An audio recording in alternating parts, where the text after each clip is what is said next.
Hello and welcome. I'm glad you're here. Wherever you are right now, whatever time it is, whatever brought you to this moment, you've arrived at exactly the right place.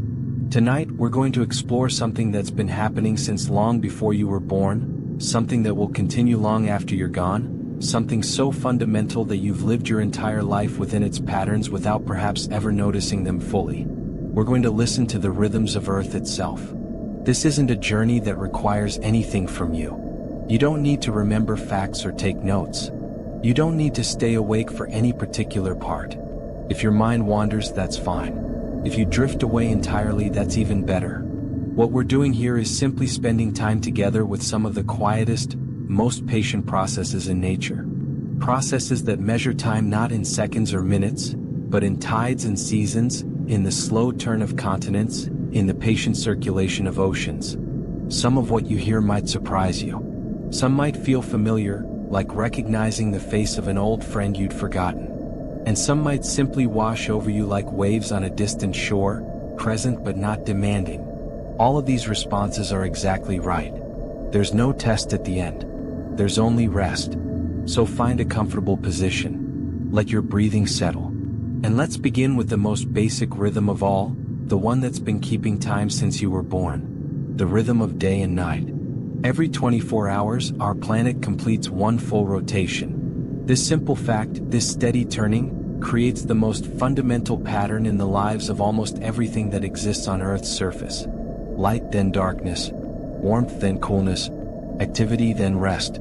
It's so constant, so reliable, that we build our entire lives around it without thinking about it at all. But here's something worth noticing. Earth doesn't actually take exactly 24 hours to complete one rotation. It takes 23 hours, 56 minutes, and just over 4 seconds. We call this a sidereal day, measured against the distant stars rather than the sun. The difference between this and our 24-hour day comes from Earth's movement around the sun. Each day, our planet travels a bit further along its orbital path, so it has to rotate just a little bit more for the sun to return to the same position in our sky. It's a small difference, this extra 4 minutes. But over the course of a year, these minutes accumulate. They add up to exactly one extra rotation. This is why we have 365 and a quarter rotations in a year, even though we only experience 365 sunrises. There's a hidden day in there, a rotation we never see as a complete day-night cycle because we're moving around the sun while we spin. Think about that for a moment. Right now, as you rest, you're standing on a planet that's rotating at roughly 1,000 miles per hour at the equator. The ground beneath you is moving faster than the speed of sound, carrying you in an enormous circle through space. And yet everything feels still. The air moves with you. The oceans move with you. Everything on the surface shares this motion, so we experience it as stillness, as home, as the steady ground beneath our feet. This rotation creates more than just day and night. It shapes our weather patterns through something called the Coriolis effect. As air masses move across Earth's surface, the rotation beneath them causes them to curve. In the northern hemisphere, moving air curves to the right. In the southern hemisphere, it curves to the left. This is why hurricanes spin counterclockwise in the north and clockwise in the south. It's why wind patterns form into great spiraling cells rather than simply flowing from hot to cold regions in straight lines. The same rotation that brings you sunrise and sunset also guides the path of every storm, the direction of every ocean current, even the way water might spiral as it drains from a sink, though that effect is usually too small to notice against other forces. But Earth's rotation isn't perfectly constant. It's slowing down. Very, very gradually, the length of each day is increasing. The change is tiny, just about 1.7 milliseconds per century, but it's real and measurable. The primary cause is the moon. The same gravitational pull that creates our tides also creates a kind of friction, a gentle braking effect that gradually slows Earth's spin. We know this is happening because we can look backward in time. Ancient corals, growing in shallow seas hundreds of millions of years ago, laid down daily growth rings, tiny bands that mark each day's passage. When scientists examine these fossilized corals from 400 million years ago, they can count the rings between the seasonal bands. And they find more daily rings per year than we have now. Back then, a year contained about 400 days.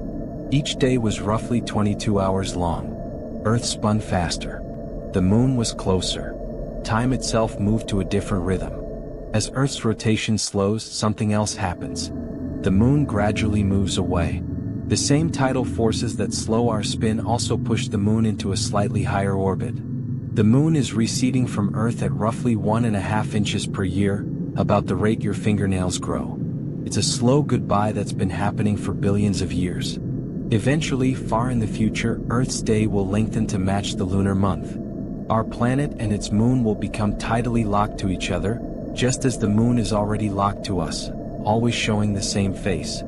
But that's a future so distant it's almost meaningless. For now, the day remains 24 hours, close enough. For now, the rhythm continues as it has for your entire life. Morning light, afternoon warmth, evening cool, night darkness, and then again, and again. A pattern so steady you can set every clock on Earth to it. This rotation creates something else too, something we rarely think about. It creates the experience of stillness in motion. When you look up at the night sky and see stars wheeling overhead, you're actually watching your own movement. The stars aren't moving. You are. The ground you stand on is carrying you in a circle, tipping you toward different parts of the cosmos as the hours pass. At sunset, you're on the edge of Earth that's rotating away from the sun. At sunrise, you're on the edge rotating toward it. At midnight, you're on the side facing deep space looking outward into the galaxy. The rotation makes the sun appear to rise in the east and set in the west. But really, the sun stays relatively still while we turn toward it and away from it. The moon follows the same pattern. The stars too. Everything seems to move across our sky in an arc, but it's we who are moving, spinning steadily beneath a mostly stationary cosmos. There's something deeply calming about this, isn't there? The idea that the biggest motions are the ones we feel least. That we can stand completely still on the surface of a spinning planet and feel nothing but solid ground. That up and down remain constant even though we're constantly tipping and turning through space. This day-night rhythm has shaped every organism that lives on land or in the shallow seas. Nearly all living things have internal clocks, biological timekeepers that match this 24-hour cycle. We call these circadian rhythms, from the Latin words meaning about a day. They're not learned. They're built into cells themselves, into the very chemistry of life. In humans, a tiny cluster of cells in the brain called the suprachiasmatic nucleus acts as the master clock. It receives information about light levels from the eyes and uses that information to coordinate the timing of countless processes throughout the body. When to feel alert, when to feel sleepy, when to release certain hormones, when to adjust body temperature, when to prepare for activity and when to prepare for rest. These rhythms persist even in the absence of external cues. People who've spent time in caves with no light, no clocks, and no time references naturally settle into a rhythm that's very close to 24 hours, usually slightly longer, perhaps 24.5 or 25 hours. The internal clock runs on its own, though it needs daily sunlight to stay precisely aligned with the actual rotation of Earth. Plants have circadian rhythms too. They open flowers in the morning and close them at night. They orient leaves toward the sun during the day and fold them in the evening. Some of this happens through growth, but much of it happens through changes in water pressure within cells, a kind of hydraulic movement that follows the internal clock. Even if you keep a plant in constant light, it will continue to open and close for days, sometimes weeks, following the memory of day and night written into its cellular machinery. Bacteria have circadian rhythms. Fungi do too. Even some of the simplest life forms, single cells with no brain, no nervous system, no awareness in any sense we'd recognize, still keep time according to the turning of the planet they live on. It's as if life itself is a clock, ticking in synchrony with the rotation that creates the environment it evolved within. And this raises an interesting question. Is the circadian rhythm an adaptation to Earth's rotation, or is it something even more fundamental? Did life evolve these clocks in response to day and night, or does something about the chemistry of life naturally oscillate with a roughly 24-hour period? We don't know for certain. Both explanations might be partly true. What we do know is that the match between Earth's rotation and the internal clocks of living things is remarkably precise, refined over billions of years into a partnership between planet and life. But Earth doesn't just rotate. It also tilts. The axis of rotation isn't perpendicular to the plane of Earth's orbit around the Sun. Instead, it's tilted at an angle of 23.5 degrees. This tilt is the reason we have seasons. As Earth orbits the Sun over the course of a year, sometimes the northern hemisphere is tilted toward the Sun and sometimes away from it. When tilted toward that hemisphere receives more direct sunlight, longer days, more warmth. Summer arrives. When tilted away, sunlight comes in at a lower angle, days are shorter, temperatures drop. Winter settles in. The southern hemisphere experiences the opposite pattern. Winter when the north has summer, summer when the north has winter. The tilt means that the experience of day and night changes throughout the year. At the equator, day and night remain roughly equal all year long. But farther north or south, the balance shifts.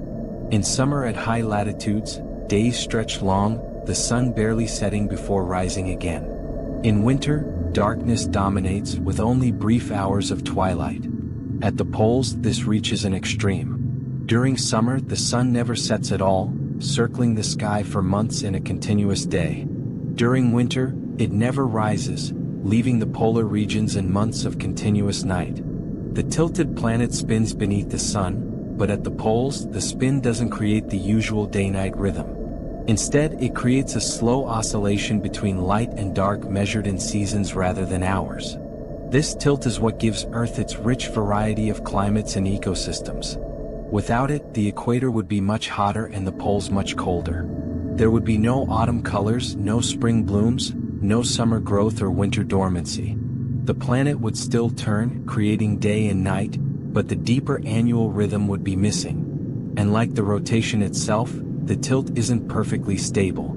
It wobbles very slowly over time. The axis of rotation traces out a circular pattern in space, taking about 26,000 years to complete one full wobble. This is called precession. Right now, Earth's axis points roughly toward the star Polaris, our North Star.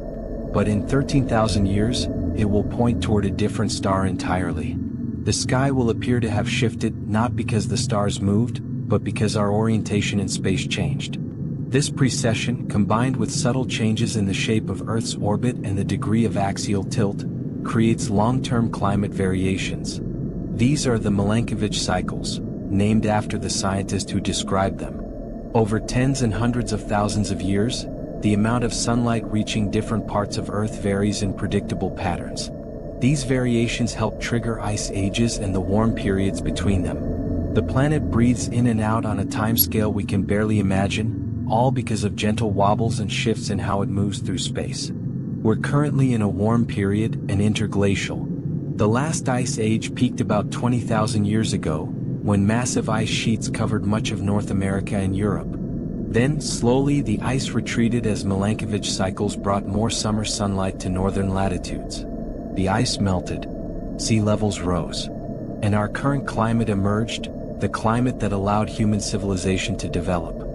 In another tens of thousands of years, unless other factors intervene, the cycle will likely bring cooler conditions again. The ice will return. Not next year, not next century, but on the timescale of planets, it's a regular rhythm as predictable as breathing.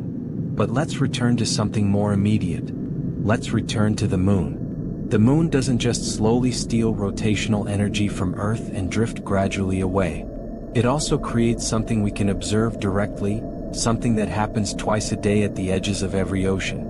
It creates the tides. Most people know that the moon causes tides, but the mechanism is subtle. It's not that the moon pulls on the water directly or not exactly. What happens is that the moon's gravity pulls on everything, the solid Earth, the oceans, the atmosphere, everything. But it pulls slightly harder on the side of Earth that's closest to the moon, and slightly less hard on the side that's farthest away. This creates a stretching effect. Earth gets pulled into a very slight oval shape, elongated along the line pointing toward the moon. The solid Earth stretches only inches, but the oceans, being fluid, can move more freely.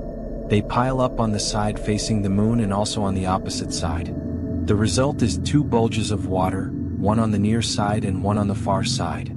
As Earth rotates beneath these bulges, any given coastline experiences two high tides and two low tides each day. the water doesn't actually move very far. Mostly it just rises and falls in place. But the effect can be dramatic. In some places the tidal range is barely noticeable, just a few inches. In others, like the Bay of Fundy in Canada, the difference between high and low tide can be more than 50 feet. The sun also creates tides following the same principle. It's much farther away than the moon, but it's also much more massive. The two effects compete. When the sun and moon align, during a new moon or full moon, their tidal forces add together, creating especially high spring tides. When they're at right angles during the quarter moons, their forces partially cancel, creating smaller neap tides. These tidal rhythms create entire ecosystems. The intertidal zone, the strip of shore that's covered at high tide and exposed at low tide, is one of the richest and most challenging environments on Earth. Organisms that live there must survive being alternately submerged and dried out, must withstand waves and sun, must adapt to a world that changes drastically twice a day. Many creatures synchronize their lives to the tides. Certain fish spawn only during spring tides, when the highest waters carry them farthest up beaches or into estuaries. Fiddler crabs emerge from their burrows according to tidal schedules, scurrying across mudflats to feed when the water recedes. Horseshoe crabs crawl onto beaches to lay eggs during specific high tides in spring, timing their reproduction to the moon and the season together. And remarkably, these tidal rhythms persist even when the creatures are removed from the ocean. If you take a fiddler crab from the coast and keep it in a laboratory tank far inland, it will continue to follow a tidal rhythm for days or even weeks. Its internal clock keeps running, anticipating tides that no longer rise and fall around it. The rhythm is that deeply embedded. Even humans may retain some subtle sensitivity to lunar cycles, though the evidence is mixed and debated. What's certain is that for most of human history, the moon was the primary source of light at night. Its phases marked time. A full moon meant you could travel or work after sunset. A new moon meant deep darkness. Many cultures organized their calendars around lunar months, the roughly 29.5 days from one new moon to the next. The moon's phase changes because of its orbit around Earth. As it circles our planet every 27.3 days, we see different amounts of its sunlit half. When the moon is between us and the sun, we see its dark side, a new moon. When Earth is between the sun and moon, we see the fully illuminated half, a full moon. In between, we see crescents, quarters, and gibbous phases in a regular cycle. This monthly rhythm layered over the daily rotation and the annual orbit creates a complex temporal landscape. Days within months within years. Each rhythm has its own quality, its own effects. The day brings light and warmth. The month brings tides and changing night skies. The year brings seasons and the long dance of Earth's tilted journey around the sun. And beneath all of this, barely perceptible but real, is the gradual slowing of rotation. The drifting away of the moon, the wobbling of the axis, the cycling of ice ages. Rhythms within rhythms within rhythms, each operating on its own time scale, each affecting the others in subtle ways. There's a kind of music in this if you listen for it, not sound exactly but pattern. A temporal harmony created by gravitational forces and conservation of momentum and the simple fact that objects in space tend to keep doing what they're doing. Earth keeps spinning because nothing stops it. The moon keeps orbiting because nothing stops it. The whole system continues, cycling and oscillating, creating the rhythms that define life on this planet. Now let's turn our attention to something that moves more slowly than the daily spin but faster than the creep of continents. Let's look at the ocean itself and the great currents that flow within it. Water covers more than 70% of Earth's surface. The ocean is, in many ways, one single interconnected body of water. What we call different oceans, the Atlantic, Pacific, Indian, Arctic, Southern, these are just regions of a continuous global sea. And within this sea, water moves in vast circular patterns called gyres. In the North Atlantic, water flows in a great clockwise circle. The Gulf Stream carries warm water up the eastern coast of North America, then crosses toward Europe, warming the climate there. The water then cools and flows south along the coast of Africa before turning west again to complete the circuit.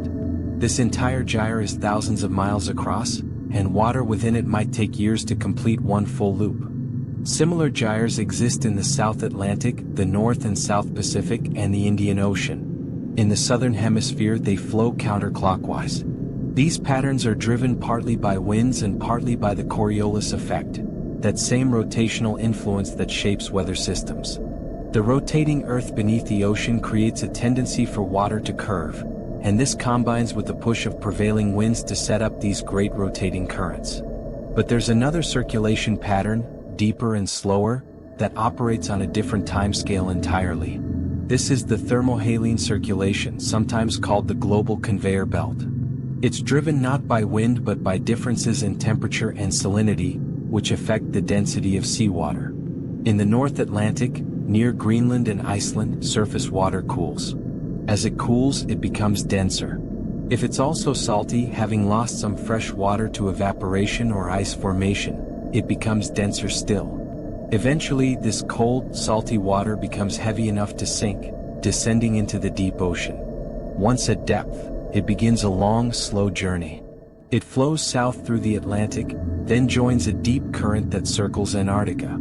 From there, it spreads into the Indian and Pacific Oceans, gradually mixing with surrounding water, slowly rising toward the surface again as warmer water above is pushed aside by wind and other forces. This deep water eventually returns to the surface in various places, warms and flows back toward the North Atlantic to complete the cycle. The entire circuit can take 1,000 years or more. Water that sank near Iceland during the Middle Ages might only now be rising somewhere in the Pacific.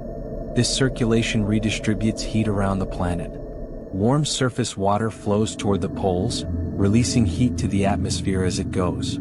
Cold, deep water flows toward the equator, eventually rising and absorbing heat again. It's a planetary heat engine, moving energy from where there's excess to where there's deficit, helping to moderate Earth's climate. The pace of this circulation is almost unimaginably slow compared to daily rhythms. A current that takes centuries to complete one cycle operates on timescales we can barely comprehend. And yet it's happening right now, beneath every ocean, a great slow river of deep water circulating through the dark. Scientists study this circulation by releasing tracers, chemicals that can be detected in tiny concentrations, and tracking where they appear years later. They study it by examining the chemistry of water at different depths, looking for signatures that reveal where it came from and how long ago it was at the surface. Piece by piece, they've mapped these deep currents, revealing a hidden geography of flow beneath the waves. And they've discovered something important. This circulation can change. During ice ages, when more water is locked up in glaciers and sea ice, the ocean becomes more saline. When ice melts rapidly, fresh water floods into the ocean, making it less salty and potentially less dense.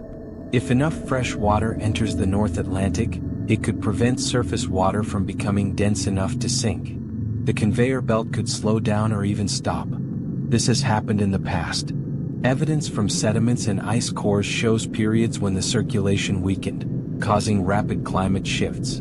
The system has tipping points, thresholds where a small change in conditions can trigger a large change in circulation pattern. And because this circulation helps moderate global climate, changes to it can have effects far beyond the ocean itself. But under normal conditions, the ocean simply circulates, endlessly patient, mixing and redistributing heat and salt and dissolved gases, operating on timescales that make a human lifetime seem like a brief flicker. The water in your body right now might have been part of the deep ocean circulation in the distant past, slowly traveling through darkness before rising to the surface, evaporating, falling as rain, flowing through rivers, and eventually becoming part of you for a little while before continuing its journey. Everything flows. Everything cycles. Water moves from ocean to air to land to river to ocean again. Carbon moves from atmosphere to plant to animal to soil to rock and back to atmosphere. Energy flows in from the sun, gets captured and transferred and transformed, and eventually radiates back out into space as heat. Nothing is static. Everything participates in countless overlapping cycles, each with its own rhythm. Some of these cycles are rapid. Water might evaporate from the ocean, condense into a cloud, fall as rain, and return to the ocean within days. Some are slower. A carbon atom might spend centuries in the wood of a tree, then centuries more in the soil after the tree dies, before finally being released by decomposition or fire. And some are slower still. Carbon locked into limestone or chalk might remain there for hundreds of millions of years before geological processes release it again through volcanism or weathering. Entire mountain ranges can rise and erode away in the time it takes for some chemical cycles to complete. These various rhythms create a kind of temporal texture to the planet. Fast processes overlay slow ones. Daily changes happen within seasonal changes, which happen within climate cycles, which happen within even longer geological cycles. The planet operates simultaneously on all these timescales, from the fraction of a second it takes for a photon of sunlight to be absorbed by a molecule of chlorophyll, to the billions of years it takes for radioactive elements in Earth's core to decay.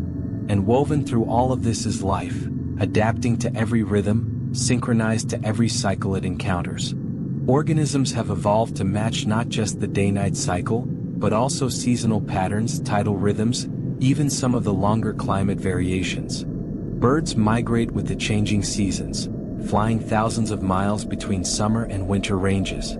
They time their journeys to coincide with the availability of food, arriving in northern regions just as spring brings an explosion of insects and plant growth, then departing before winter eliminates those resources. Some migrations are truly extraordinary in their precision. Arctic terns travel from polar summer to polar summer, following an endless season of daylight. They experience more daylight each year than any other creature, seeing 2 summers while most organisms see only 1. Salmon migrate from the ocean to the exact stream where they were born, swimming upstream against currents, leaping waterfalls, finding their way by a combination of magnetic sensing, chemical cues, and possibly even memory of the stars. They arrive in autumn, spawn in the gravel beds where they themselves once hatched, and then die, their bodies becoming nutrients for the next generation. Monarch butterflies undertake a multi-generational migration. Those born in late summer in North America fly south to Mexico, a journey they've never made before to a destination they've never seen. They spend the winter there, then fly north in spring. But they don't complete the return journey. Instead, they mate and lay eggs along the way. Their offspring continue north, living only a few weeks. Those offspring have another generation and another, spreading north through the summer.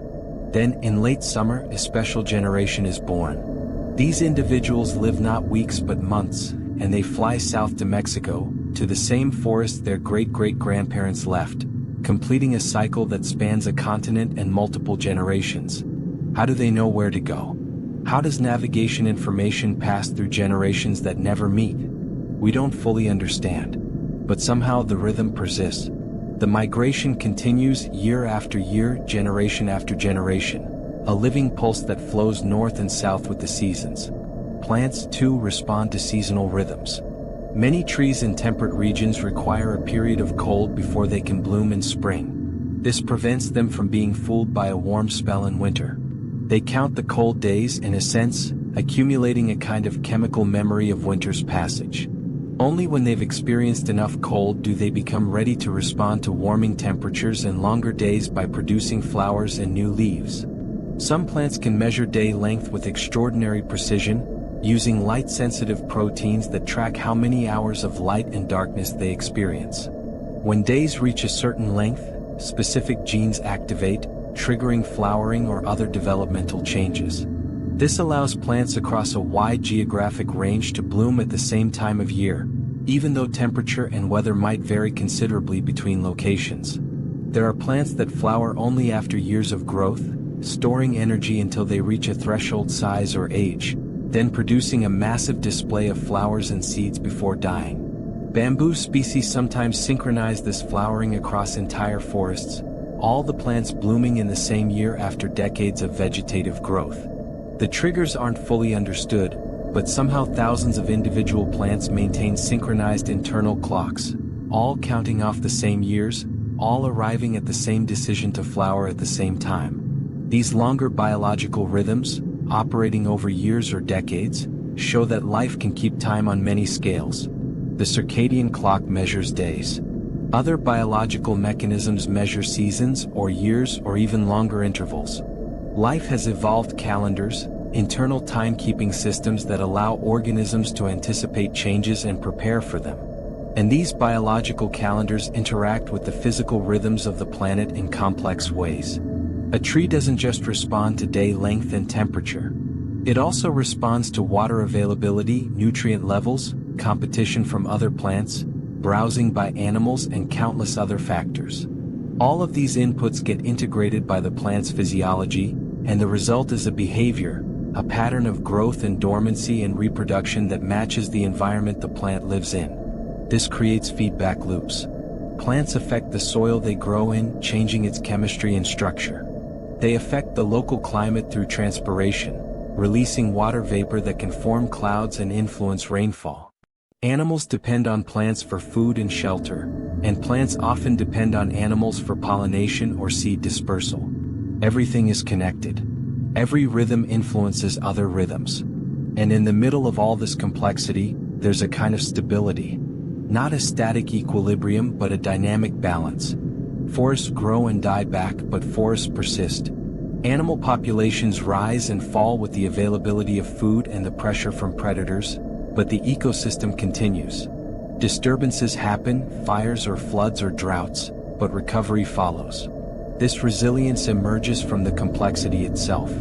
Because there are so many species, so many interactions, so many ways for energy and nutrients to flow through the system, the loss of any one component can usually be compensated for by others.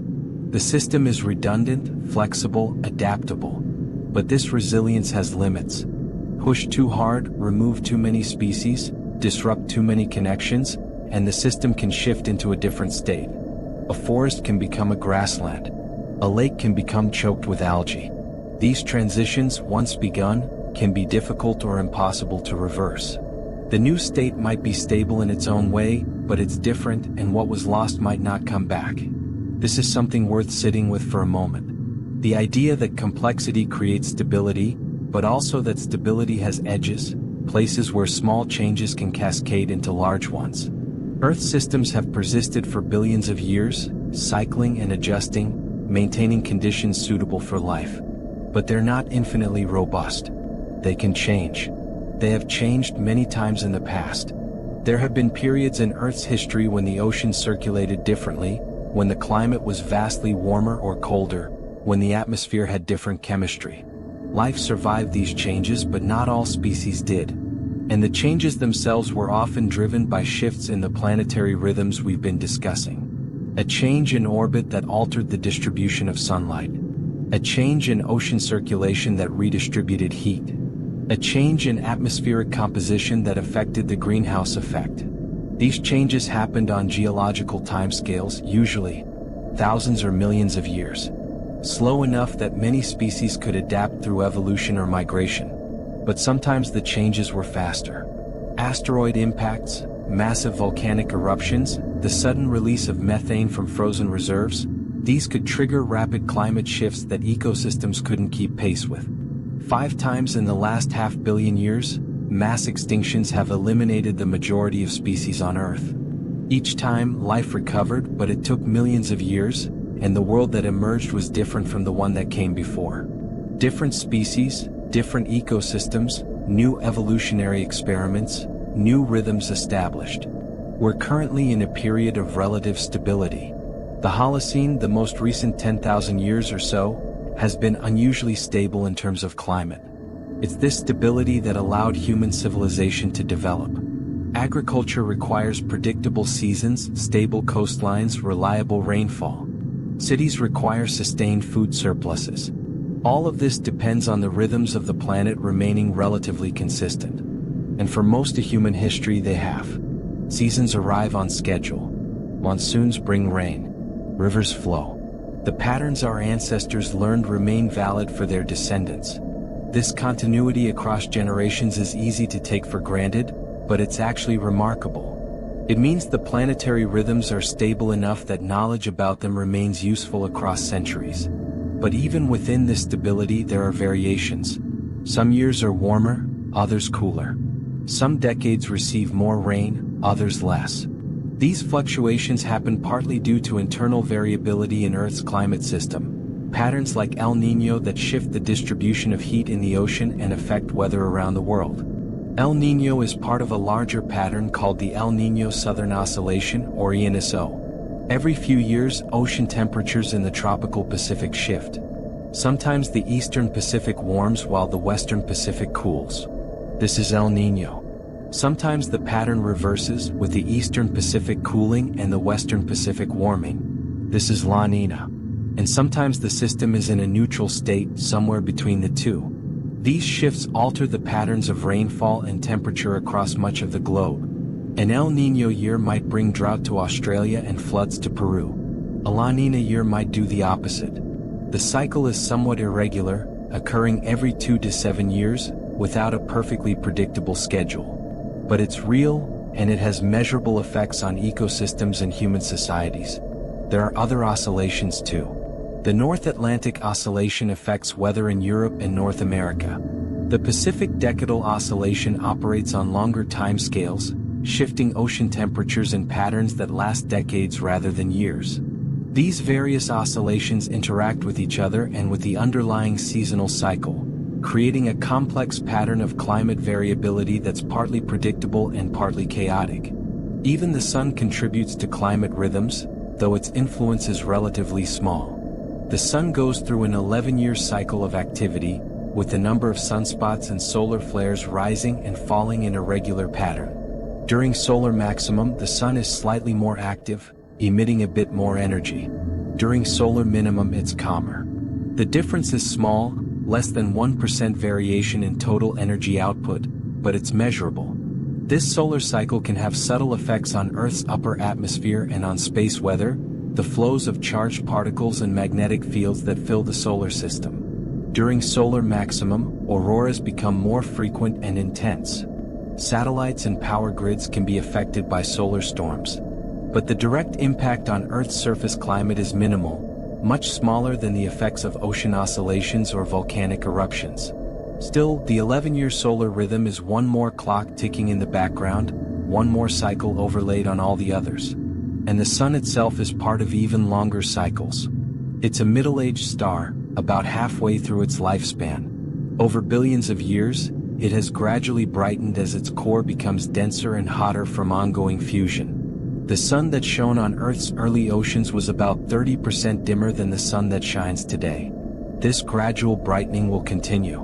Billions of years from now, the sun will swell into a red giant, its outer layers expanding to engulf the inner planets, possibly including Earth. But that's so far in the future that it's almost abstract.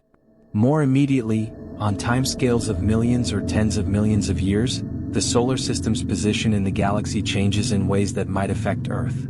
Our solar system orbits the center of the Milky Way galaxy, taking about 225 to 250 million years to complete one galactic year. As we orbit, we pass through different regions of the galaxy, sometimes through the spiral arms where stars are more densely packed, sometimes through quieter regions between the arms. The density of cosmic rays, high-energy particles from exploded stars, varies as we move through these regions. Some scientists have speculated that this might affect Earth's climate or even the evolution of life, though the effects, if any, would be very subtle and are not well established. What is clear is that Earth exists within multiple nested contexts, each with its own rhythm. The planet spins on its axis once a day. It orbits the sun once a year. The moon orbits Earth roughly once a month. The solar system orbits the galaxy once every quarter billion years.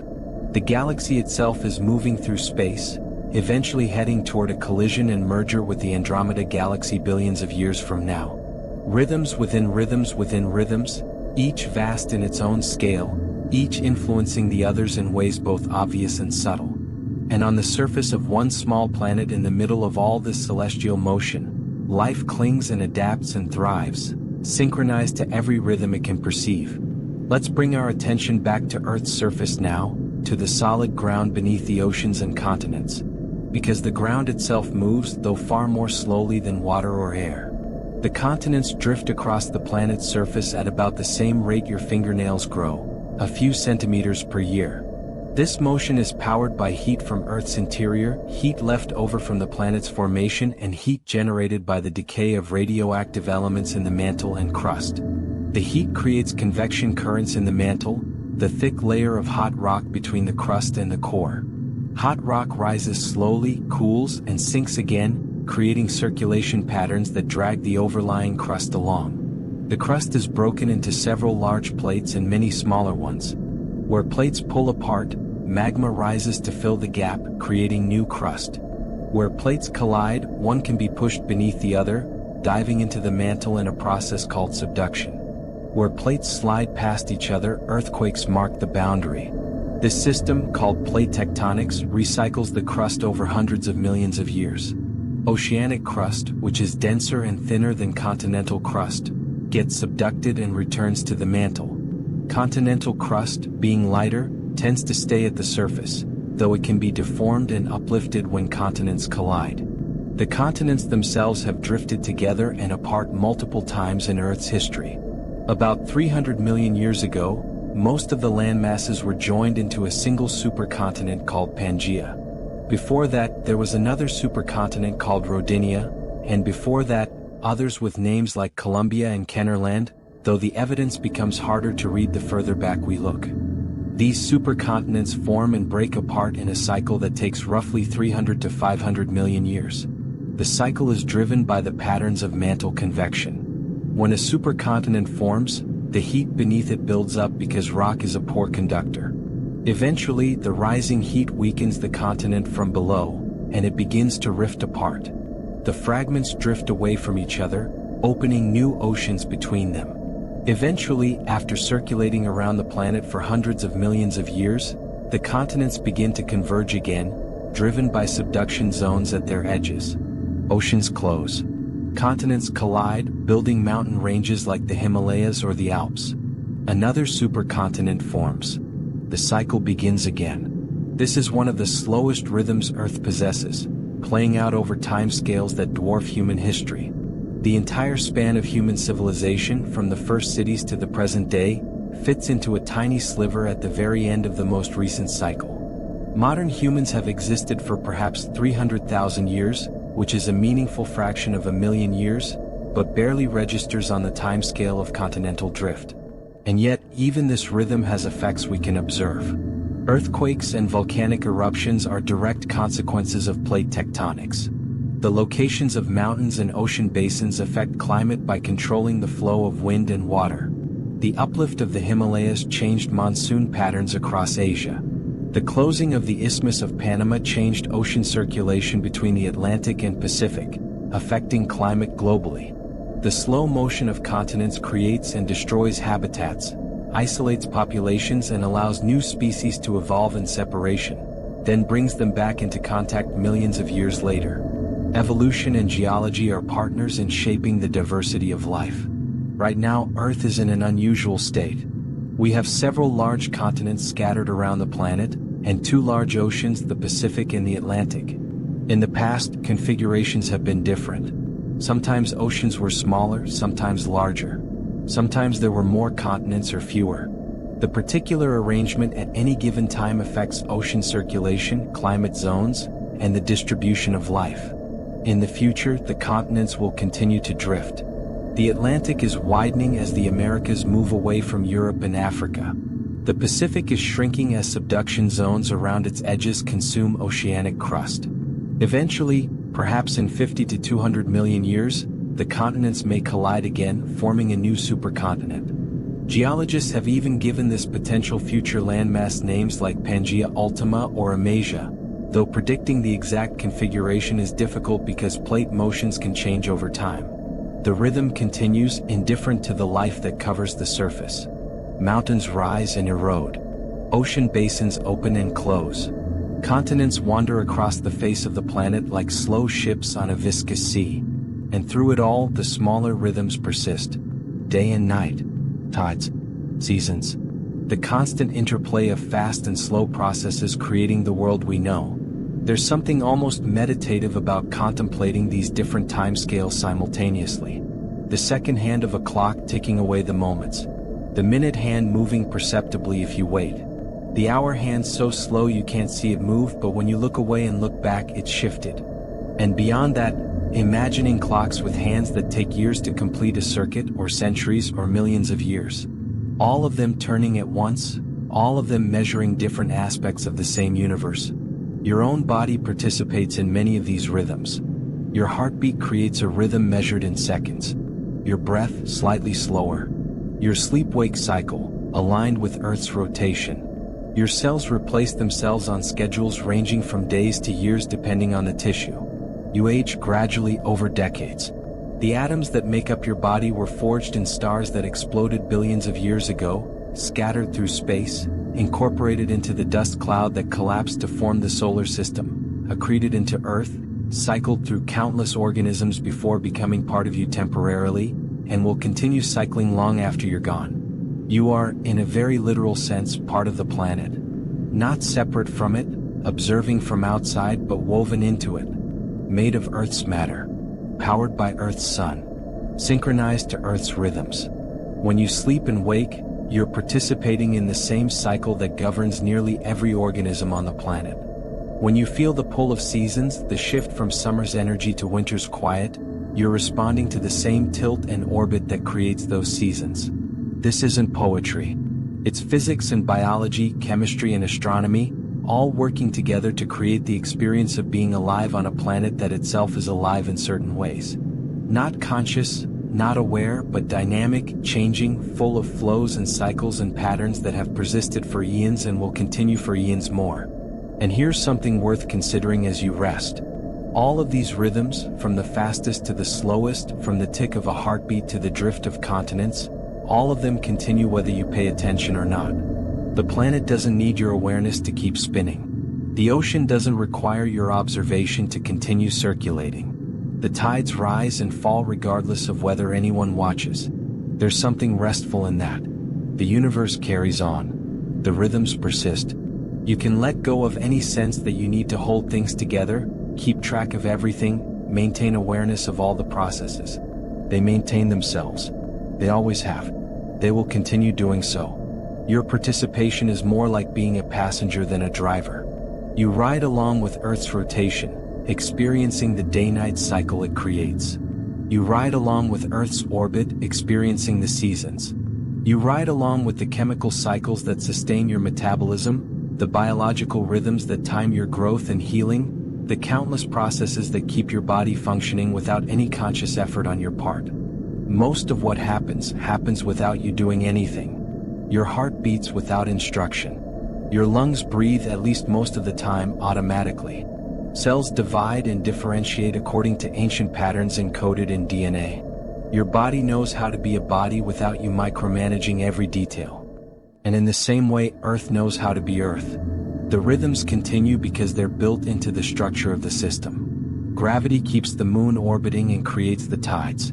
The rotation continues because of angular momentum that's been conserved since Earth's formation. Heat flows from hot to cold, creating convection and circulation. These aren't processes that require maintenance or supervision. They emerge naturally from the fundamental laws of physics operating on the particular configuration of matter and energy that is our planet. So you can rest. Truly rest. Not just your body, though that too, but your sense of responsibility for keeping things going. The universe doesn't need your vigilance. The planet will continue its rotations and orbits and cycles. The tides will rise and fall. The seasons will turn. And you can simply be present within all of this or not present, drifting into sleep, carried by rhythms far larger and older than yourself. Let's turn our attention now to something that happens at the boundary between ocean and atmosphere, between water and air. Let's explore the water cycle, that constant movement of water through different states and places, another rhythm that ties together the planet's systems. Every day, the sun's energy evaporates water from the ocean's surface. The amount is staggering, roughly 1,000 cubic kilometers of water every day rising into the atmosphere as vapor. This water vapor becomes part of the air, increasing humidity, making the atmosphere feel heavier and warmer. Wind carries this moisture-laden air across the ocean and over land. As air rises and cools, either by moving up a mountainside or by being lifted in a storm system, the water vapor condenses into tiny droplets. These droplets cluster together to form clouds. Clouds drift and grow, and eventually the droplets become large enough to fall as rain or snow. The water that falls on land doesn't stay in one place. It soaks into soil, where it might be absorbed by plant roots and returned to the atmosphere through transpiration, the release of water vapor from leaves. Or it might percolate down through layers of rock and soil, becoming groundwater, flowing slowly underground through aquifers, sometimes for years or decades before emerging again as a spring or seeping into a stream. Water that lands directly in streams and rivers begins a more immediate journey back to the ocean. It flows downhill, always following gravity, joining with other streams, becoming larger rivers, eventually reaching the sea. Along the way, it might be temporarily stored in a lake or frozen in a glacier, or absorbed and released by ecosystems countless times. The residence time of water in different parts of the system varies enormously. Water in the atmosphere stays there for only about 9 days on average before falling as precipitation. Water in rivers might take weeks to flow from headwaters to ocean. Groundwater can remain underground for thousands of years in some aquifers. And water in the deep ocean might circulate for over 1,000 years before returning to the surface and evaporating again. Ice holds water for varying periods too. Some glaciers flow relatively quickly, carrying ice from accumulation zones to melting zones in decades or centuries. Others, particularly in Antarctica, might hold ice for hundreds of thousands of years. Ice cores drilled from the Antarctic ice sheet contain ice that fell as snow nearly 1 million years ago, compressed layer by layer into solid ice, preserving tiny bubbles of ancient atmosphere trapped within. These ice cores are like time capsules recording Earth's climate history. By analyzing the chemistry of the ice and the trapped air bubbles, scientists can reconstruct past temperatures, atmospheric composition, dust levels, and even volcanic activity. The record shows clear cycles, ice ages coming and going with remarkable regularity, driven by the Milankovitch cycles we discussed earlier. During ice ages, sea levels drop as more water gets locked up in ice sheets. Coastlines shift. What is now seafloor becomes dry land. Rivers extend across these new coastal plains, cutting valleys that later become drowned when the ice melts and sea levels rise again. During warm interglacial periods like the present, ice sheets shrink, releasing water back to the ocean, raising sea levels, flooding coastal areas. The current sea level has been relatively stable for several thousand years, long enough for human civilizations to develop coastal cities with confidence that the shore would remain roughly where it is. But over longer timescales, sea level is quite variable. At the peak of the last ice age 20,000 years ago, sea level was about 400 feet lower than today. You could have walked from Asia to Alaska across the land bridge that is now the Bering Strait. Britain was connected to mainland Europe. Many islands didn't exist yet because they were part of larger land masses. As the ice melted and sea level rose, these land connections were severed. Populations that had spread across the newly exposed land were forced to retreat or adapt to island life.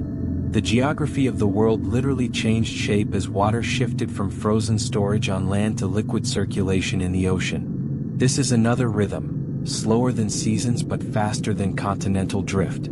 Ice ages cycle every 100,000 years or so, with smaller fluctuations in between. Sea level rises and falls in response. Coastlines advance and retreat.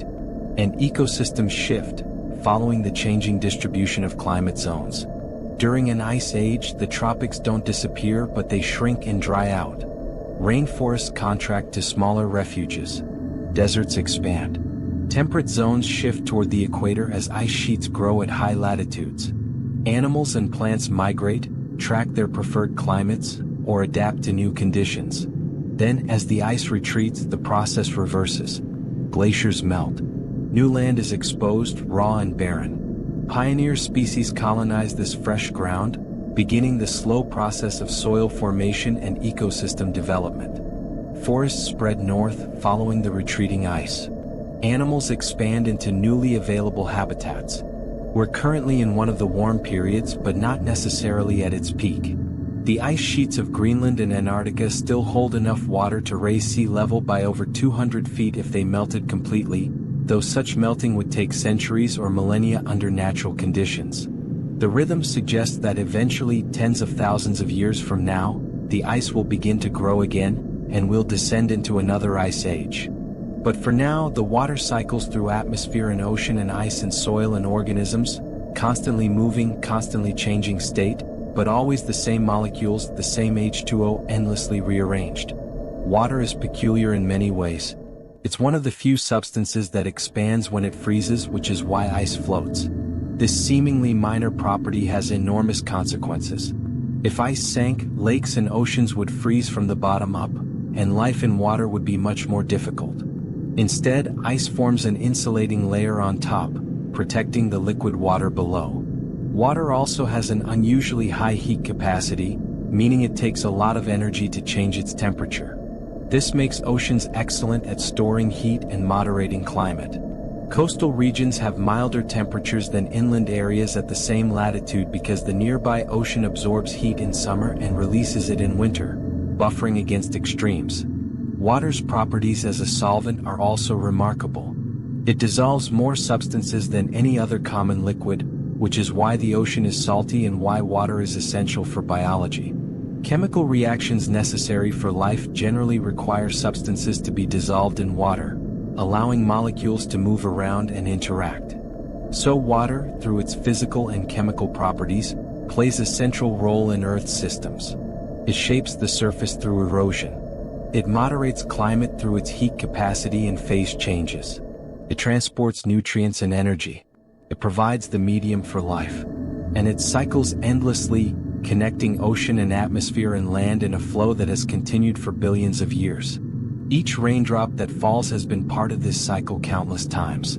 It might have been in a cloud last week, in the ocean last month, in a river last year, in a glacier 1,000 years ago, in a dinosaur 100 million years ago. Water molecules are ancient, recycled continuously, never created or destroyed in any significant amount, just moved around and transformed from ice to liquid to vapor and back again. There's something calming about this continuity. The water in your body, which makes up about 60% of your mass, is temporarily yours but permanently part of Earth's water cycle. You borrow it for a while, use it for your biological processes, and return it through breath and sweat and waste. It cycles through you just as it cycles through all organisms, all clouds, all rivers and oceans. And this cycling creates a kind of kinship. The water in your cells might have been in an ocean on the other side of the world last year, in a rainforest tree last decade, in a glacier last millennium. You are connected through this shared substance to every part of the planet, every ecosystem, every era of history. The rhythms of Earth are not just things that happen around you. They happen through you. You are made of materials that have been part of these cycles for eons and will continue to be part of them long after your particular arrangement of molecules disperses. This might seem to diminish individual significance, but it can also expand it. You're not separate from nature, observing from outside. You're an integral part of it, a temporary eddy in flows that are vast and ancient. Your atoms came from stars. Your water came from comets and volcanic outgassing. Your energy comes from the sun via plants and the food web. You exist because all of Earth's systems have maintained conditions suitable for life for billions of years. And those systems continue to do so, not through luck or divine intervention, but through feedback mechanisms, through checks and balances that have emerged over time. The ocean absorbs carbon dioxide, reducing the greenhouse effect when the atmosphere becomes too warm. Plants draw down carbon and release oxygen. Weathering of rocks slowly consumes atmospheric CO2. Volcanic activity releases it again. The balance shifts but generally stays within bounds that allow liquid water to exist and life to persist. This stability is remarkable considering all the things that could have gone wrong. Earth could have ended up like Venus, with a runaway greenhouse effect and surface temperatures hot enough to melt lead. Or like Mars, having lost most of its atmosphere and become a frozen desert. But Earth threaded the needle, maintaining a climate that, despite fluctuations and occasional extremes, has supported life continuously for over 3.5 billion years. The rhythms we've been discussing help create this stability. Day and night cycle, distributing heat between hemispheres and moderating temperature. Seasons cycle, creating periods of growth and dormancy but not permanent extremes. Ocean circulation distributes heat from equator to poles. The water cycle moves moisture from ocean to land. The carbon cycle balances inputs and outputs over geological timescales. These aren't conscious mechanisms. They don't have intentions or purposes. They're just natural processes following physical and chemical laws. But their collective effect is to maintain a planet where life can exist, where rhythms of all scales play out simultaneously, where complexity builds on complexity, creating the rich tapestry of ecosystems and weather patterns and geological activity we observe. And you get to be part of this. Not as a controller or manager, but as a participant. You breathe oxygen that was produced by plants and photosynthetic bacteria. You drink water that has cycled through the planet's system since Earth formed. You stand on crust that has been recycled multiple times through plate tectonics. You live in a climate created by the particular orientation of Earth's axis and the particular arrangement of continents and oceans. All of this has been provided for you not personally but for life in general. The planet maintains conditions and life takes advantage of them, and you are one expression of that life, one brief moment of consciousness arising from the right combination of atoms in the right environment at the right time. When you rest, when you sleep, you're participating in one of the most ancient rhythms of all. The circadian cycle that evolved with the very first organisms, refined over billions of years, embedded in your cells at the molecular level. Your need for sleep is not a weakness or an inconvenience. It's a connection to every other living thing, a shared inheritance, a rhythm that links you to bacteria and trees and whales and all the countless forms of life that have evolved on this planet. The ground beneath you is ancient beyond imagining. Every particle of soil, every grain of sand, every fragment of rock has a history that stretches back through geological time. Some of the minerals in the crust formed when Earth was young, crystallizing from molten rock as the planet cooled. Others are younger, created through volcanic activity or the transformation of existing rocks under heat and pressure. Rock itself cycles, though on timescales so slow they're almost incomprehensible. Igneous rock forms when magma cools and solidifies. This rock can then be broken down by weathering, by the action of wind and water and temperature changes, crumbling into sediment. The sediment gets transported by rivers or wind, accumulating in layers. Over time, these layers get compressed and cemented together, forming sedimentary rock. If sedimentary rock gets buried deep enough, if it experiences enough heat and pressure from the weight of overlying rock or from proximity to tectonic activity, it transforms again, becoming metamorphic rock. The minerals rearrange themselves into new patterns, new crystals forming in the solid state without the rock ever melting. Marble forms from limestone. Slate forms from shale. The original rock is still there, in a sense, but restructured, changed by the conditions it experienced. And if metamorphic rock gets buried even deeper, or if it encounters magma from below, it might melt entirely, becoming magma itself.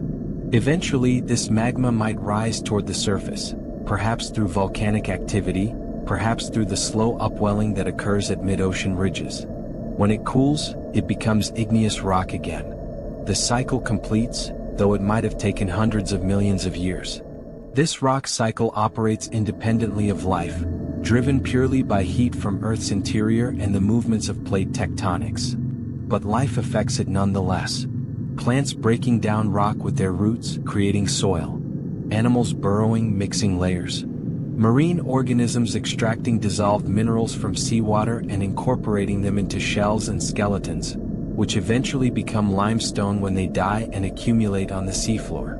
Limestone is a sedimentary rock formed almost entirely from the remains of countless tiny organisms, their calcium carbonate structures piling up over millions of years, compressing into solid stone. The White Cliffs of Dover, the massive limestone formations in the American Midwest, the marble used in ancient sculptures, all of it was once alive, countless microscopic shells and coral skeletons now transformed into rock.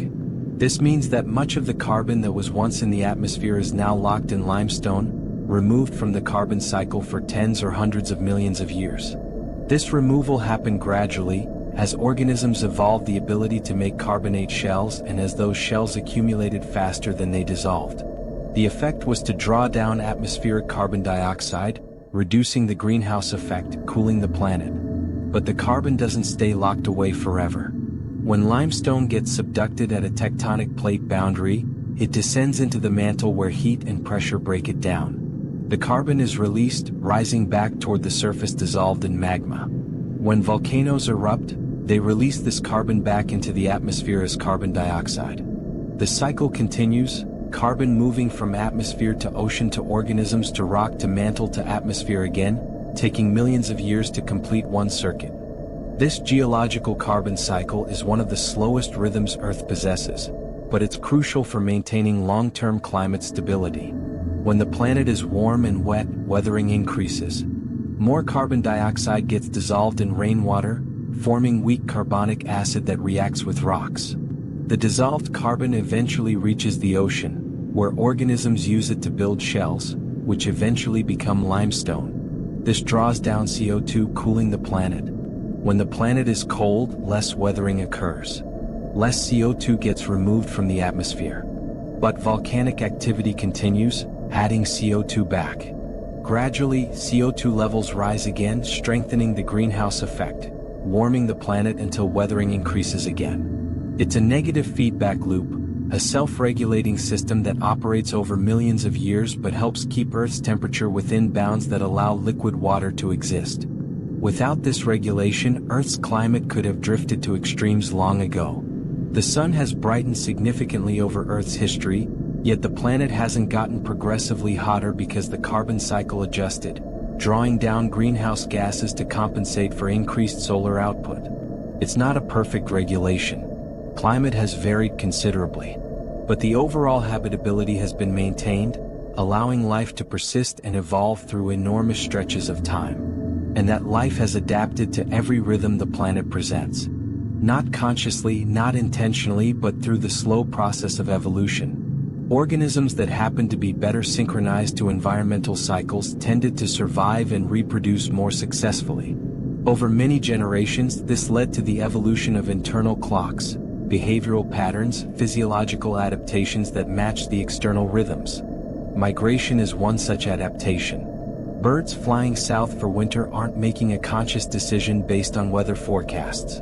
They're responding to internal cues, hormonal changes triggered by decreasing day length in autumn. Their bodies prepare for migration weeks before they depart, accumulating fat for fuel, adjusting metabolism, changing plumage.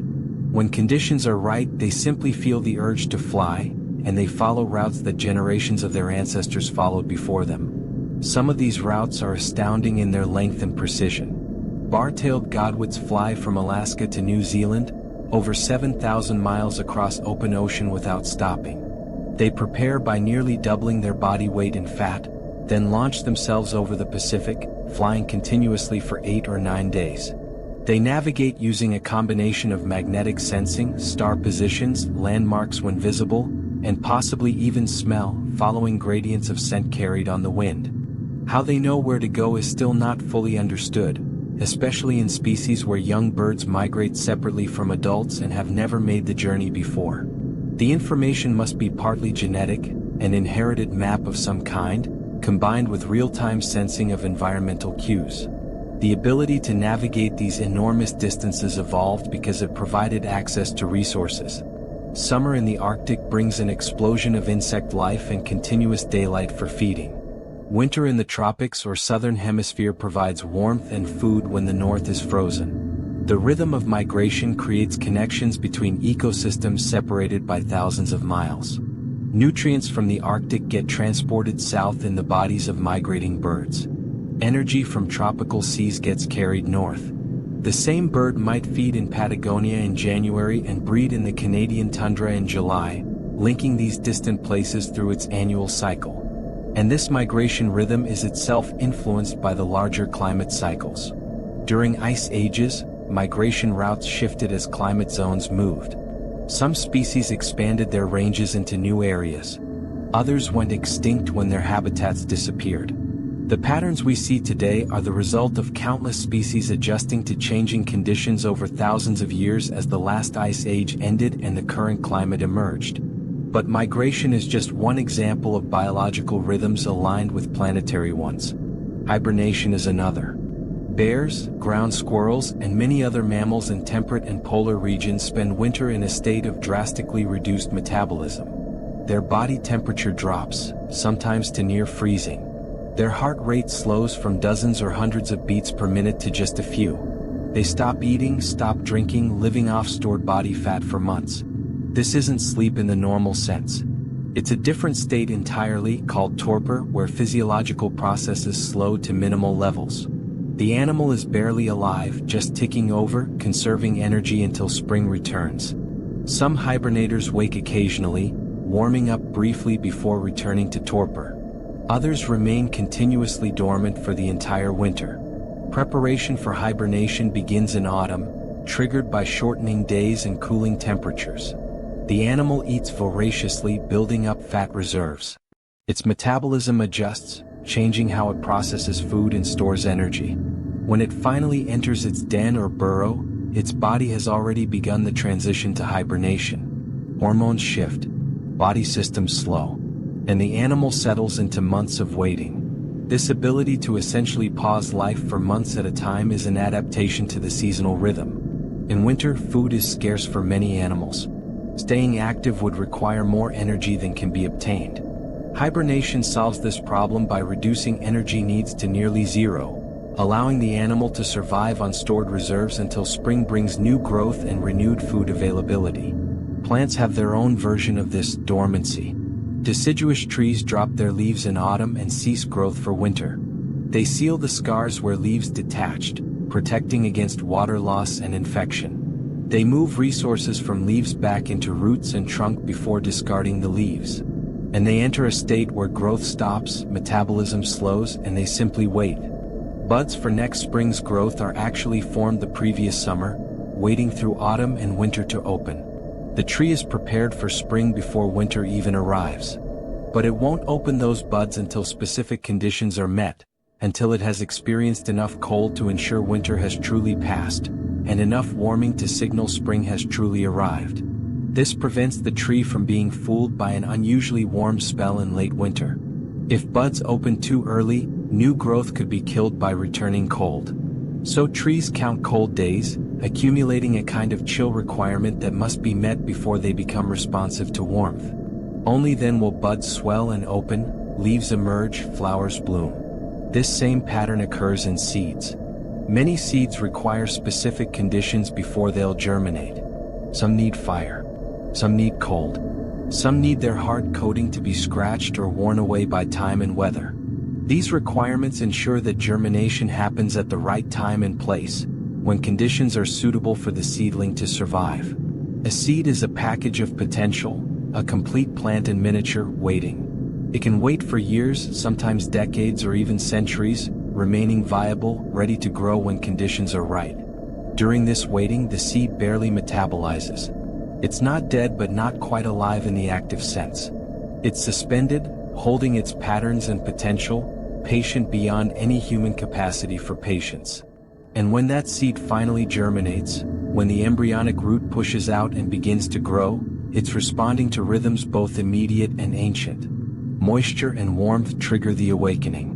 But the patterns of growth that follow are shaped by millions of years of evolution, refined through countless generations of plants living and dying in rhythm with seasons and climates and the availability of light and water and nutrients. Every organism alive today is the product of an unbroken line of ancestors stretching back to the origin of life. Every one of those ancestors successfully survived long enough to reproduce. Every one of them was, in some sense, synchronized to the rhythms of their environment well enough to persist. The poorly synchronized, the ones whose internal clocks didn't match external cycles, tended to leave fewer offspring. The well-synchronized passed on their traits, their genes, their patterns. So the living world is full of clocks, full of rhythms, full of patterns that echo and match the patterns of Earth itself. And these biological rhythms interact with each other, creating layers of complexity. A flower might bloom in response to day length, ensuring it flowers at the same time each year regardless of weather. But pollinators might emerge in response to temperature, which varies more from year to year. Sometimes flower and pollinator are synchronized. Sometimes they drift out of alignment and both suffer. Climate change can disrupt these relationships. If temperature warms but day length obviously stays the same, species that respond to temperature will shift their timing while species that respond to day length will not. Chicks might hatch before the caterpillars they eat have emerged. Flowers might bloom before bees are active. These mismatches can cascade through ecosystems, affecting many species. But ecosystems have dealt with changing conditions before. They've survived ice ages and warm periods, shifts in sea level and atmospheric composition. Species have gone extinct, yes, but others have adapted or migrated or evolved into new forms.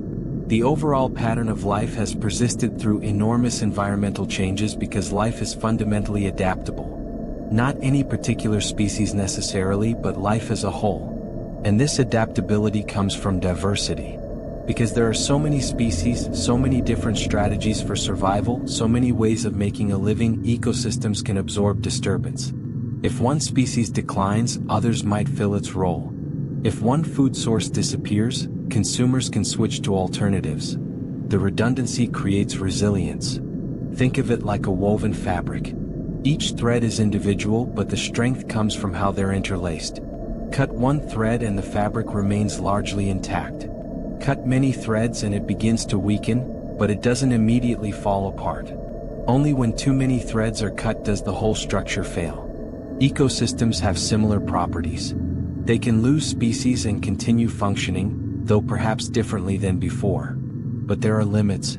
Push too hard, remove too many species, disrupt too many relationships, and the system can shift abruptly into a different state. A forest can become grassland. A lake can become a marsh. The new state might be stable in its own way, but it's different, and returning to the original state might be difficult or impossible. This has happened many times in Earth's history on various scales. Ecosystems have come and gone. The coal forests of the Carboniferous period, dense jungles of giant ferns and club mosses, no longer exist. The dinosaur-dominated ecosystems of the Mesozoic are gone.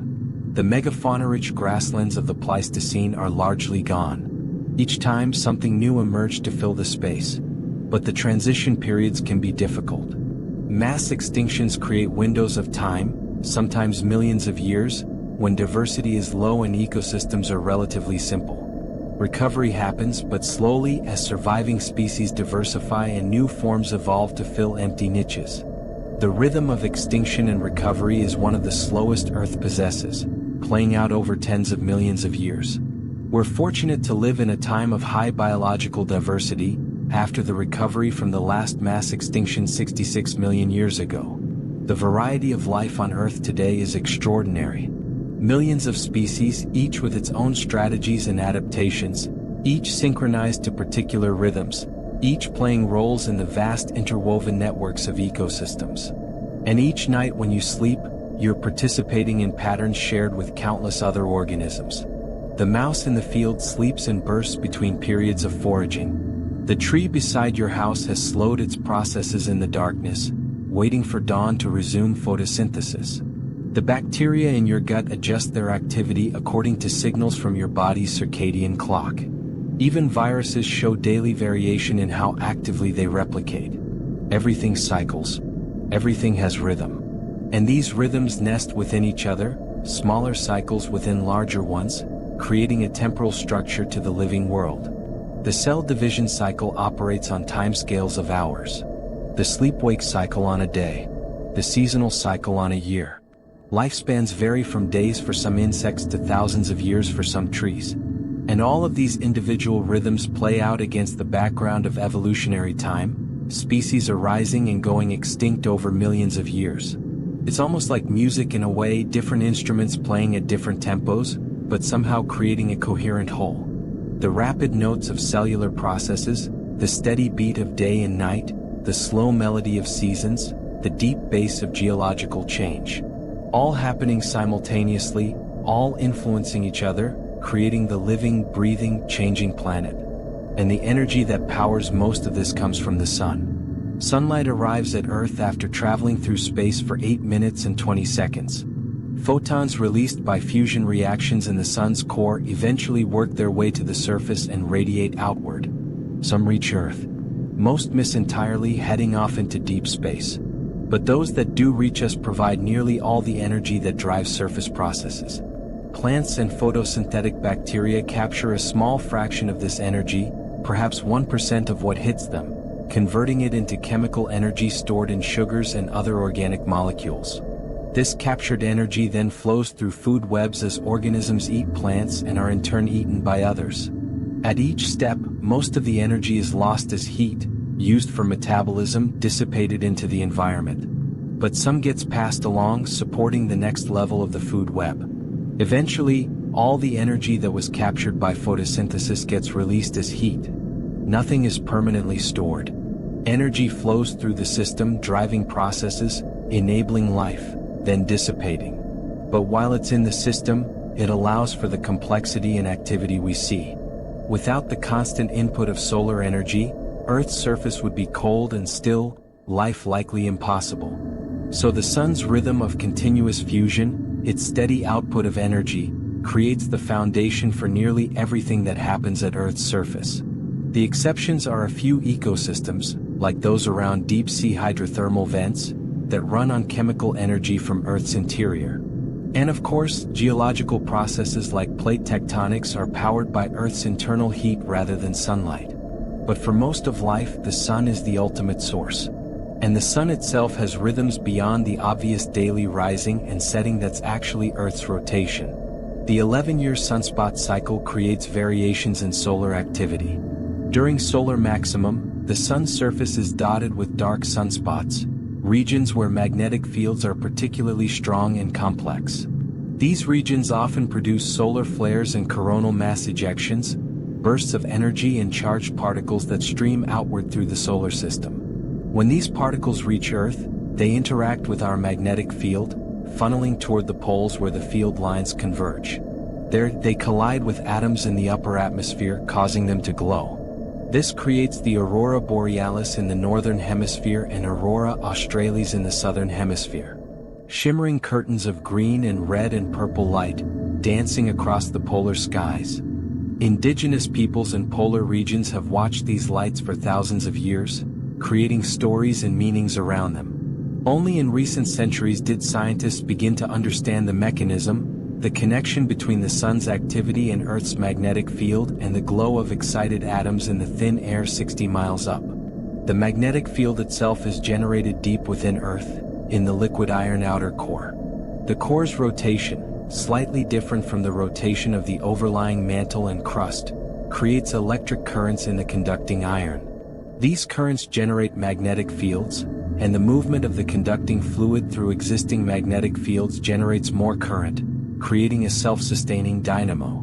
This magnetic field extends far into space, creating a protective bubble called the magnetosphere. It deflects most of the charged particles constantly streaming from the sun, the solar wind, preventing them from stripping away Earth's atmosphere. Mars lost most of its atmosphere billions of years ago, partly because it lost its global magnetic field, leaving the atmosphere vulnerable to erosion by the solar wind. Earth's magnetic field has another interesting property. It reverses polarity every few 100,000 years on average, though the timing is irregular. Sometimes reversals happen every 10,000 years. Sometimes millions of years pass between them. During a reversal, the field weakens and becomes chaotic, with multiple north and south poles appearing and shifting before settling into the reversed configuration. These reversals are recorded in rocks. When lava cools and solidifies, magnetic minerals within it align with Earth's field at that time, creating a permanent record of the field's direction. By examining the magnetism of rocks of different ages, scientists have mapped out the history of reversals going back hundreds of millions of years. Life survived all these reversals, so they're clearly not catastrophic. But during the transition, when the field is weak and disorganized, more cosmic radiation reaches the surface. This might affect mutation rates, possibly influencing the pace of evolution. The evidence is uncertain, but it's possible that magnetic reversals have subtle effects on the history of life. What's clear is that the magnetic field has protected Earth's atmosphere and therefore its surface life for billions of years. It's another of the rhythms, slower and less regular than most, but present nonetheless. The field wanders and weakens and strengthens and reverses, following patterns we don't fully understand but can measure and map. And all of these patterns, all of these rhythms, from the fastest to the slowest, from the tick of molecular vibrations to the drift of continents to the evolution of life itself, All of them coexist, all happening simultaneously, creating the rich temporal tapestry of Earth. You exist in the middle of all this. A human lifespan is long enough to experience tens of thousands of day-night cycles, dozens of seasonal cycles, perhaps witness a few unusual astronomical events like eclipses or bright comets. But it's far too short to directly perceive continental drift or climate cycles or most geological processes. Those operate on timescales that make a human life seem like a brief flicker.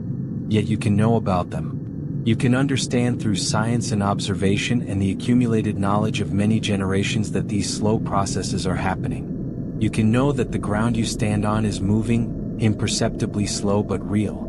You can know that the climate will change over thousands of years according to predictable astronomical cycles.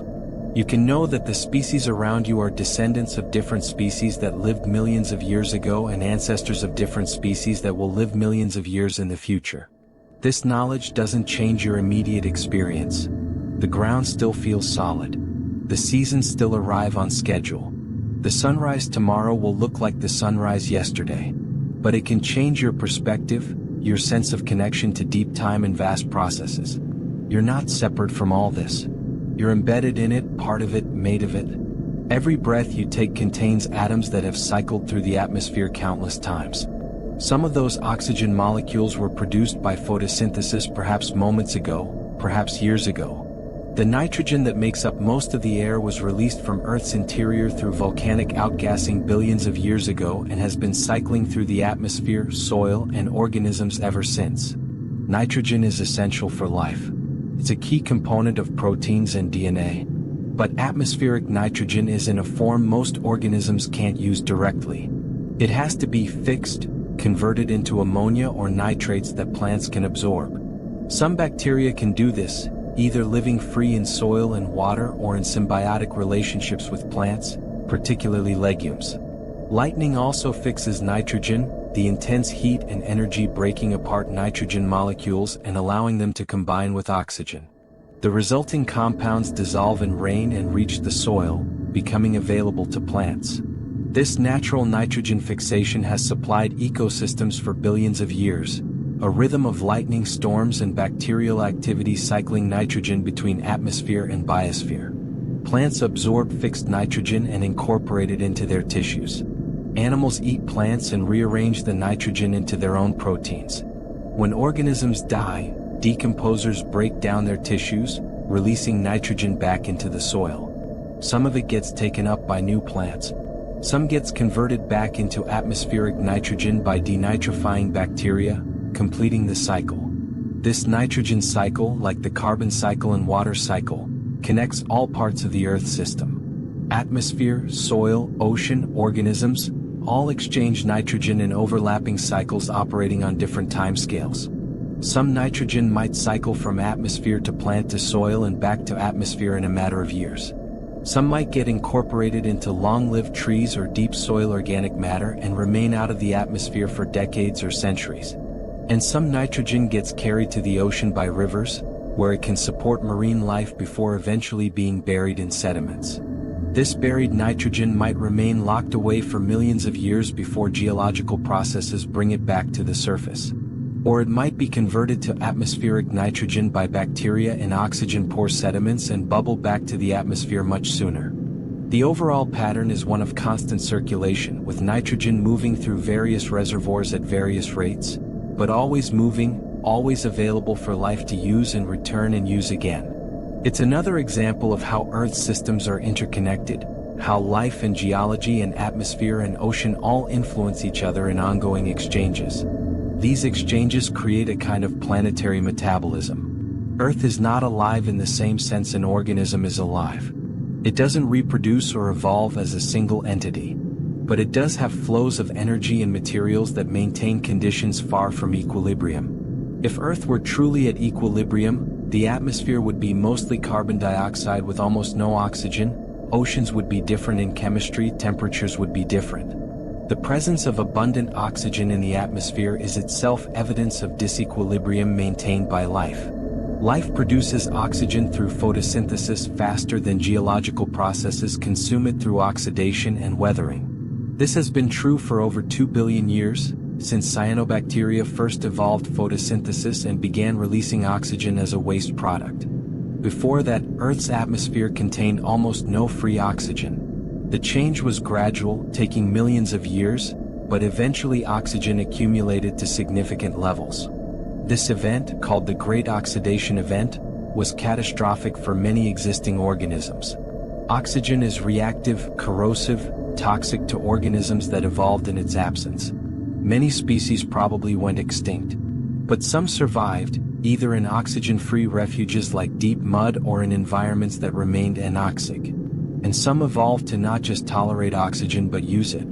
Aerobic respiration, using oxygen to break down organic molecules, releases far more energy than anaerobic processes. This additional energy enabled the evolution of larger, more complex organisms.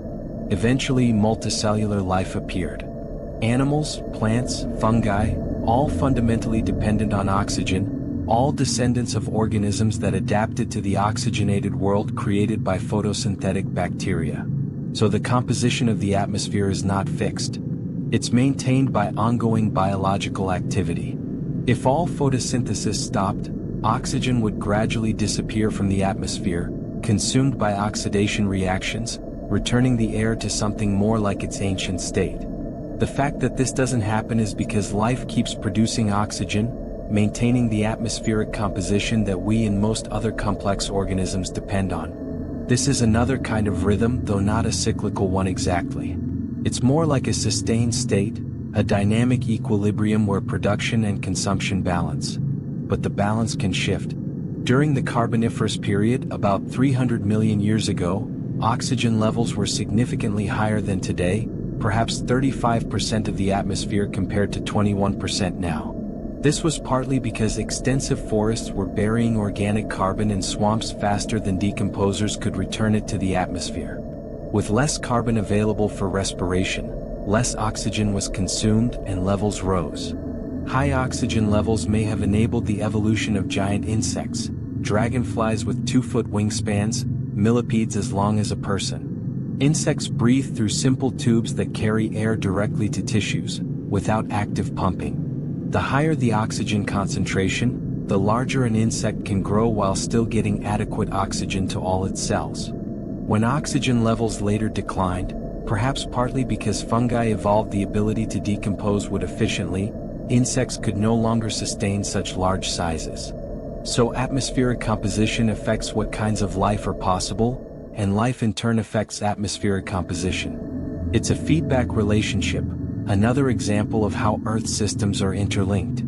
And this relationship has been ongoing for billions of years, shaping the evolution of life and the character of the atmosphere in tandem. The timescale of these atmospheric changes is generally very long, thousands to millions of years for significant shifts, much longer than a human lifetime, but not infinitely slow.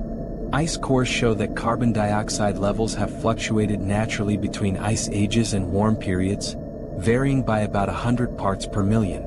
These changes happened over thousands of years as ice sheets grew and shrank, affecting how much carbon was stored in vegetation and soil versus being released to the atmosphere.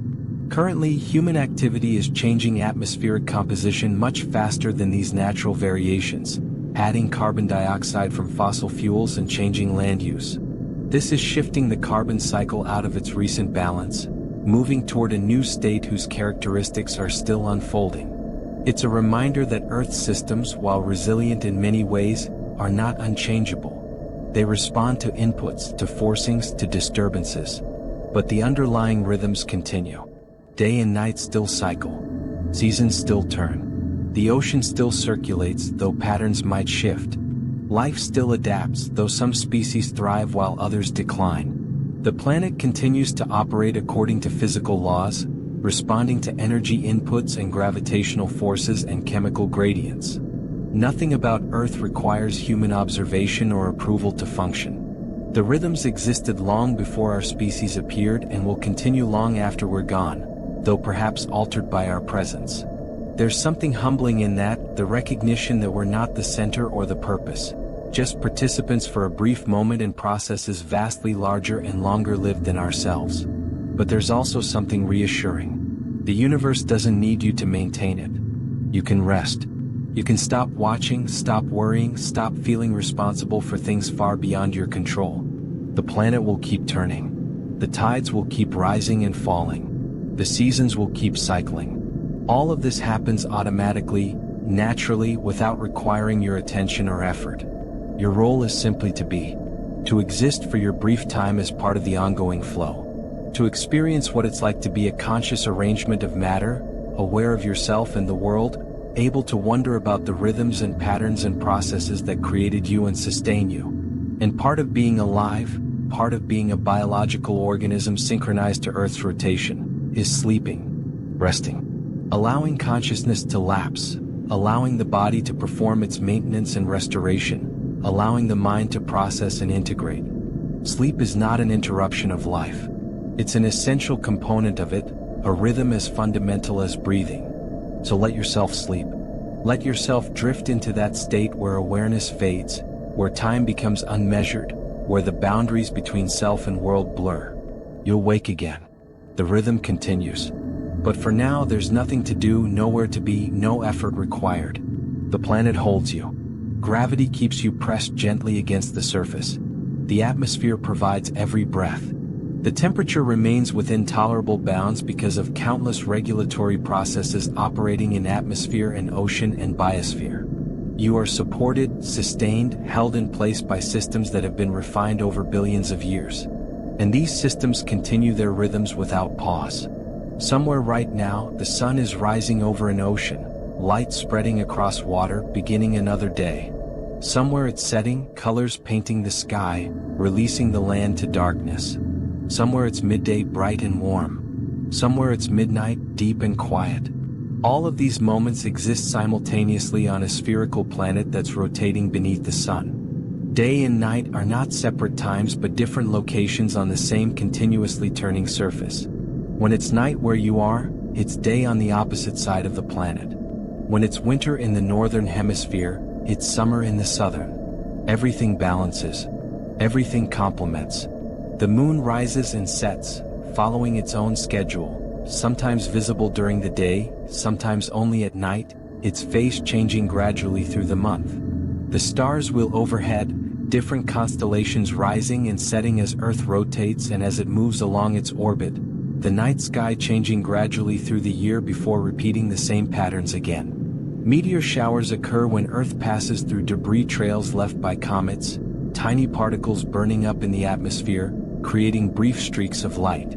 These showers happen on predictable schedules, same dates each year, because Earth follows the same orbital path and encounters the same debris trails at the same time each year. The rhythm of the orbit creates the rhythm of meteor showers. Even the changing of the stars is a rhythm, though on an almost incomprehensible timescale. The stars are not actually fixed. They move through space at various speeds and directions. Over thousands of years, the patterns of constellations slowly change as stars shift position relative to Earth.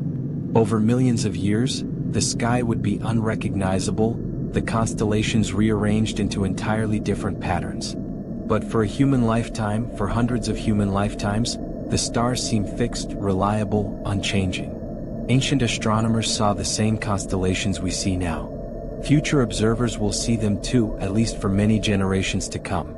There's a comforting stability in that, even though we know it's temporary on longer timescales.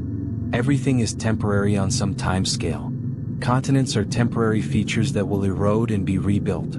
Oceans are temporary, opening and closing over hundreds of millions of years. Mountain ranges rise and wear down. Even the atoms that make up your body are temporary in their current configuration, though the atoms themselves are nearly eternal, most of them created in ancient stars and likely to persist for billions of years more.